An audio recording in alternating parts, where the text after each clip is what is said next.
अस्सलाम वालेकुम दोस्तों। उम्मीद है कि आप सब खैरियत से होंगे। आज की इस वीडियो में हम चैप्टर हीट से रिलेटेड जो रिमेनिंग न्यूमेरिकल्स हमारे रह गए थे वो डिस्कस करेंगे। तो आइए देखते हैं। क्योंकि हमने 5 न्यूमेरिकल डिस्कस कर लिए थे तो हम 6 से शुरू करेंगे। आइए शुरू करते हैं। A 2 kg iron block is taken from a furnace where its temperature was 650 degree centigrade and placed on a large block of ice at 0 degree centigrade. Assuming that all the heat given up by the iron is used to melt the ice, how much ice is melted? मतलब हमारे पास iron का मास दिया हुआ है और इसी तरीके से हमारे पास टेम्परेचर भी दिया हुआ है आयरन का। सही है। और हमारे पास हमें मालूम क्या करना है, आइस का मास मालूम करना है। तो आइए देखते हैं। शुरू करने से पहले हम एक छोटी सी डेफिनेशन देखेंगे कि इसको मालूम करने का फॉर्मूला किस तरीके से निकलता है। The amount of heat required to convert M mass of a solid into the liquid is given by delta Q is equal to M L F. तो अमाउंट ऑफ जो हीट होती है वो किसी भी सॉलिड को लिक्विड में convert करने के लिए जो हमारे पास जरूर रिक्वायर्ड होती है वो कैसे निकलती है, delta Q is equal to M L F, जहाँ पे एल एफ जो हमारे पास बराबर होता है लेटेंट हीट ऑफ फ्यूजन। ये हम बाद में टॉपिक डिस्कस करेंगे किसी और वीडियो में। अभी हम न्यूमेरिकल के लिए देखते हैं सिर्फ। बस गिवन में क्या था, मास ऑफ आयरन हमारे पास दिया हुआ था 2 kg, हमारे पास टेम्परेचर T1 दिया हुआ था 650 सेंटीग्रेड और T2 दिया हुआ था 0 डिग्री सेंटीग्रेड। और हमारे पास रिक्वायर्ड क्या था, एम आइस, मतलब मास मालूम करना है आइस का। इस तरीके से हमारे पास किसी भी चीज़ को निकालने के लिए हमारे पास एक फॉर्मूले की तरह होता है कि हीट लॉस बाय आयरन, क्योंकि इसमें आयरन दिया हुआ था, is equals to heat gain by ice.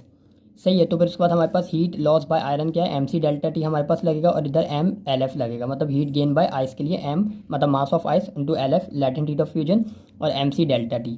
सही है। इसी तरीके से हमारे पास क्या होगा, एम क्योंकि मास हमारे पास आयरन का था तो एम एफ ही लिख दिया और सी से हम डिनोट करते हैं स्पेसिफिक हीट किसी भी चीज़ की, मतलब जो भी हमारे पास वो दिया हुआ है एलिमेंट दिया हुआ है उसकी स्पेसिफिक हीट, मतलब सी एफ ई और temperature delta T minus T1 minus T2। इसी तरीके से एम आइस और एल एफ सबकी वैल्यूज़ रखी। एम आइस को सेम रहने दिया क्योंकि हमें मालूम करना है एल एफ की वैल्यू ये होती है, एम सी एफ की मतलब स्पेसिफिक हीट जो आयरन की होती है वो ये वैल्यू होती है।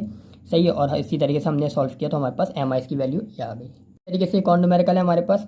In a certain process, 400 joule of heat are supplied to a system, and at the same time, 150 joule of work are done by the system. What is the increase in the internal energy of the system? तो हमारे पास क्या दिया हुआ है, change in delta Q दिया हुआ है, change in heat जो कि हमारे पास 400 जूल है। इसी तरीके से वर्क डन दिया हुआ है हमारे पास 150 और हमें डेल्टा यू मालूम करना है, मतलब इंटरनल एनर्जी मालूम करना है, चेंज इन इंटरनल एनर्जी। तो आइए देखते हैं। जैसे कि मैंने बताया हमारे पास delta Q change in heat दिया हुआ है 400, इसी तरीके से डेल्टा डब्ल्यू हमारे पास दिया हुआ है 150, मतलब वर्क डन दिया हुआ है और चेंज इन हीट दिया हुआ है, चेंज इन वर्क दिया हुआ है। और हमें मालूम क्या करना है, डेल्टा यू मालूम करना है, मतलब चेंज इन इंटरनल एनर्जी मालूम करना है। इसी तरीके से मैंने फॉर्मूलाज में फॉर्मूला भी लिखा हुआ है, इसको किस तरीके से मालूम करते हैं, delta Q is equals to delta U plus delta W. तो हमारे पास डेल्टा क्यू 400 दिया हुआ था, डेल्टा यू सेम रहेगा क्योंकि मालूम करना है और 150 इधर रख दिया, माइनस हुआ तो डेल्टा यू की वैल्यू हमारे पास 250 जूल आ गई।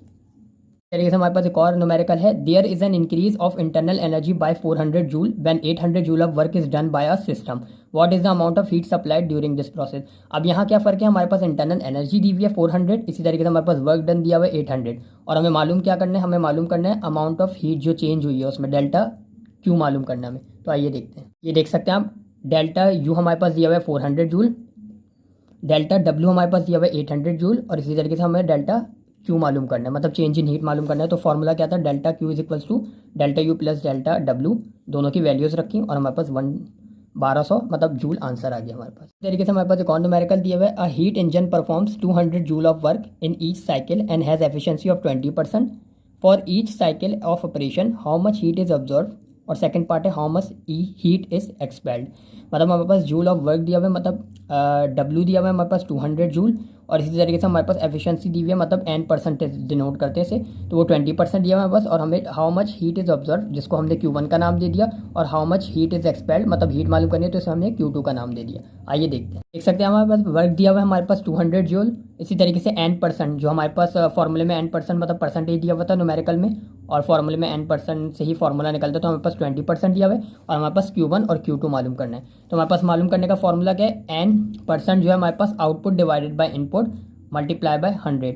हमेशा एक बात याद रखिएगा, जो हमारे पास वर्क डन होता है ना वो हमेशा हमारे पास आउटपुट कंसीडर किया जाता है और जो हमारे पास इनपुट होता है वो हमारे पास हमेशा Q1 कंसीडर किया जाता है। अगर इनकेस दिया हुआ ना हो तो हमारे पास इस तरीके से आउटपुट को हम हमेशा वर्क के बराबर लेते हैं और इसी तरीके से इनपुट को हमेशा Q1 के बराबर लेते हैं। तो हमारे पास n% की वैल्यू 20 दी हुई थी, 20 रखा, आउटपुट हमारे पास जैसे फॉर एग्जांपल हम लोग के बताया वर्क के बराबर होता है तो वो 200 रखा आउटपुट की जगह, Q1 ऐसे ही रहा, इसी तरीके से मल्टीप्लाई बाय 100 किया। ये फार्मूला हम लोग फार्मूलाज में आपने देख चुके होंगे, उसमें लिखा हुआ है ये फार्मूला। इसी तरीके से Q1 की वैल्यू हमारे पास 100,000 जूल आ गई। इसी तरीके से हमारे पास एक फार्मूला हमने देखा था कि वर्क बराबर होता है हमारे पास Q1 माइनस Q2 के। तो वर्क हमारे पास कितना दिया हुआ है 200, जैसे कि आउटपुट का बताया कि वर्क हमारे पास आउटपुट के भी बराबर होता है, और यहाँ पे वर्क की वैल्यू खुद की दी हुई है तो वो 200 रखी। Q1 की वैल्यू हमारे पास यहाँ से निकल कर आई, Q1 की वैल्यू रखी, और Q2 हमें मालूम करना है। तो इसी तरीके से साइमल्टेनियसली सॉल्व किया तो Q2 की वैल्यू भी हमारे पास 800 आ गई। तो हमारे पास हीट जो एब्जॉर्ब हुई वो 1000 जूल है, और जो एक्सपेल्ड हुई वो हमारे पास 800 जूल हो गई। और न्यूमेरिकल हमारे पास है, a heat engine operate between two reservoir at temperature of 25 degree centigrade and 300 degree centigrade, what is the maximum efficiency of an engine.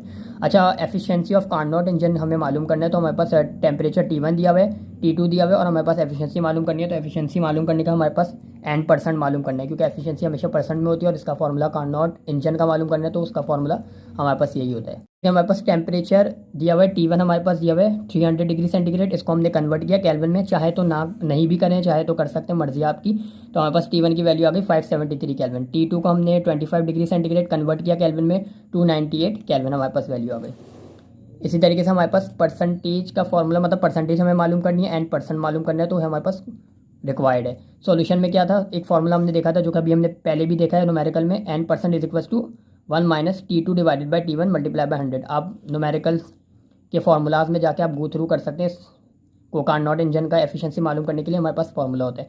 तो N% 1 minus T2 divided by T1 multiply by 100, सबकी values रखी, N% की value हमारे पास 48% आ गई।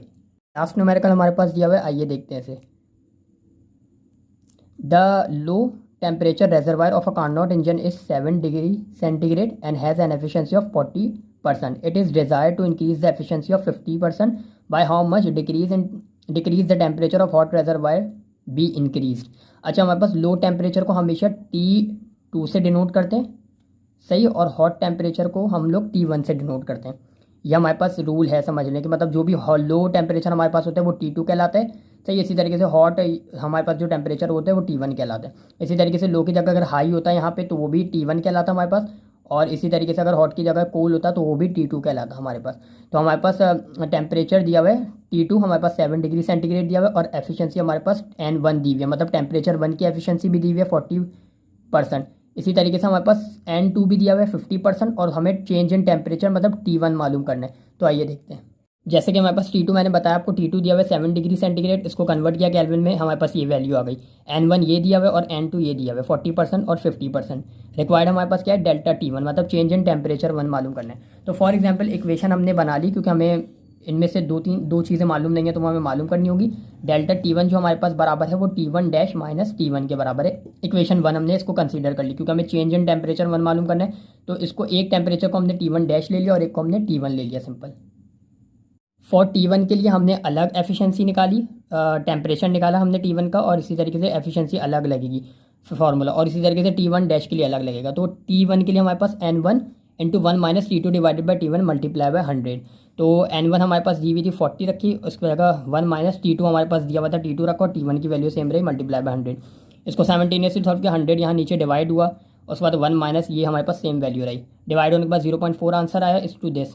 फिर उसके बाद 0.4 को यहाँ लेकर और इसको यहाँ ले गए, तो उसके बाद हमारे पास 0.6 आंसर आया। इसी तरीके से हमारे पास T1 की वैल्यू निकल के T1 उधर गया और ये यहाँ के डिवाइड हो गया, तो ये T1 की वैल्यू आ गई। इसी तरीके से हम T1 डैश के लिए भी मालूम करेंगे, जो कि हम हमारे पास N2 कंसीडर कर सकते हैं कि N2 की वैल्यू जो है हमारे पास T1 डैश की वैल्यू, तो N2 is equals to 1 minus T2 divided by T1 dash. उधर हमने T1 लिया हुआ था और इधर हम T1 डैश ले लेंगे मल्टीप्लाई बाय 100। N2 की वैल्यू रखी, 1 माइनस T2 की वैल्यू रखी और T1 डैश सेम रहा। इसी तरीके से T1 डैश की वैल्यू निकली, T1 डैश की हमारे पास वैल्यू निकली और हमारे पास आंसर T1 डैश का ये आ गया। पुट इन इक्वेशन 1, जो हमने इक्वेशन 1 बनाई थी मेन इक्वेशन, उसमें सारी वैल्यूज पुट करेंगे और हमारे पास 93.4 केल्विन आंसर आ जाएगा। मतलब चेंज इन टेम्परेचर 1 जो हमारे पास टोटल आया वो 93.4 केल्विन आया। आई होप आपको वीडियो अच्छी लगी होगी और वीडियो समझ भी आई होगी। अगर वीडियो अच्छी लगी तो मेरे चैनल को सब्सक्राइब कर दें। अगली बार एक और वीडियो के साथ हाजिर होऊंगा, तब तक के लिए अल्लाह हाफिज़, शबा खैर।